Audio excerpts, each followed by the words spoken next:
No yishmatzischu v'yechol me'atov yad elom. Friends, let's take some tzedakah. Erev Shabbos, anytime is good to give tzedakah. And as I have the custom, Erev Shabbos, to tell a little story. We're at the end of the month of Teves. The beginning of the month of Teves has part of Chanukah in it. So I want to still tell a Chanukah story.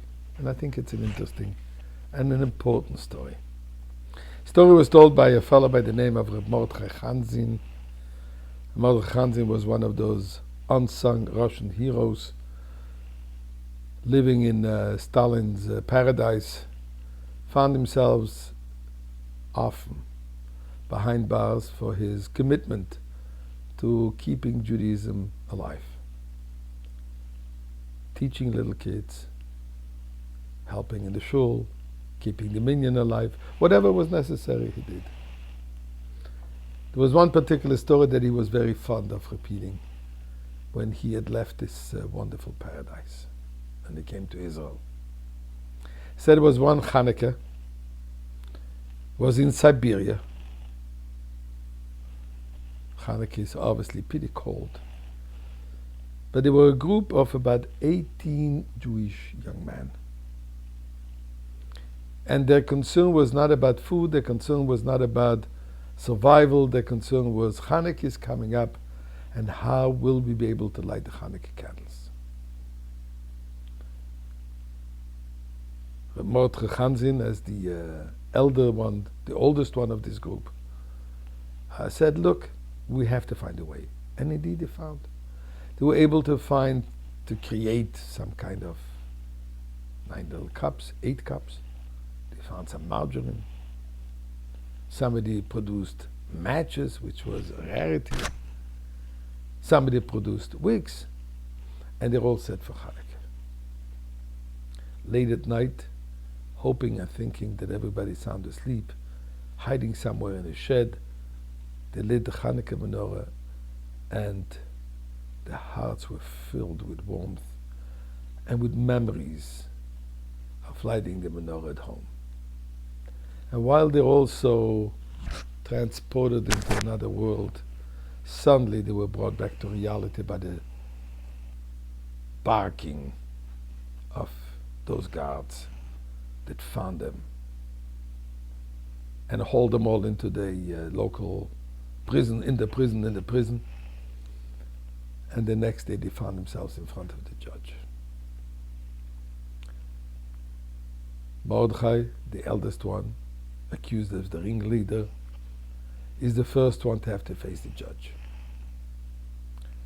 Prosecutors claim that they lit fire purposely to notify the enemy where they are, thus traitors, thus death penalty. The judge looks at him with icy eyes. And do you realize what you did? He said, yes. Were you the ringleader? Yes. Am I the only one that's facing accusations, or is it going to affect everyone? It's going to affect everyone, but you're going first. Hearing now how his strong desire to light the menorah has endangered the lives of all the other young men, he burst into tears. That was too much for him. He was ready to go Mesiras Nefesh for himself, but to sacrifice lives of others, he felt that was too much. And as he's bawling his eyes out, the judge calls him over. He says, tell me a little bit more about yourself. What did you do? He says, what did I do? We're Jews, and this is Chanukah. And the Chanukah we light candles. For 2,000 years, we've been lighting those candles. In fact, more than 2,000 years. Under all the circumstances we did, how could we not light the Chanukah candles today? The judge calls him over further and says, tell me about yourself. Tell them about his family. And then the judge looks at the guards and says to the guards, you can go out. And tells them again, you lit Hanukkah candles. Let me show you how to light Hanukkah candles.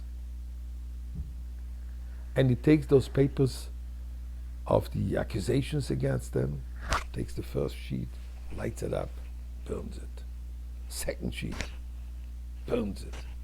And like this, he burned all those papers of the accusations, of the prosecution.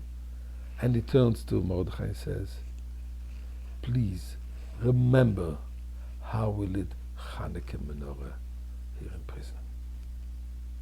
I'm also Jewish. Mordechai survived, made it to Eretz Yisrael, and never forgot how the judge lit the Hanukkah candles. Rabbeinu Shalom, for this alone, Moshiach has to come already.